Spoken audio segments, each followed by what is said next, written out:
అప్పుడు విశ్వాసాన్ని ఎక్కువ చేయి. ఆ డెంగ్యూ లక్షణాలన్నీ కూడా కొట్టివే దీర్ఘాయుష్మంతురాలుగా చేయి నాయన. సహాయం చేయమని మా బిడ్డలందరూ నీ హస్తాలుగా అప్పగిస్తున్నాయి. ఎవరికి ఏ బలహీనత రానియద్దు ప్రభు. నీ కృపలో భద్రపరిచి మహిమ పొందండి. మా మందన సమీకరణ జయకరంగా జరిగించండి.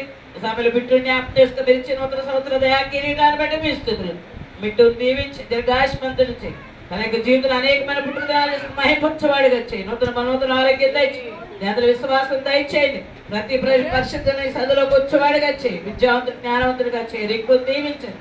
ఆయన పంకలు ఇద్దరిని కూడా మీరు ఆశీర్వదించమని వందనాలు చెల్లిస్తూ ఈ సమయంలో బిడ్డలు మాటలు పిలిచి ప్రతి వారిని దర్శించి మహిమ పొందమని. ఎంతో మంది బిడ్డలు మీ సందులోకి రాలేపరిసే కనికరించి క్షమించి వారికి మరొక తరుణం దయచేసి మీరే నడిపించమని వందనాలు చెల్లిస్తూ మనందరూ మీ హస్తానికి అప్పగిస్తూ ఇతర దేవుల ఆశీర్వాదాలు దయచేసి ప్రతి బిడ్డతో కూడా మీరే మాట్లాడి మహిమ పొందమని యేసు నామములో అడుగుచున్నాను తండ్రి. ఆమేన్.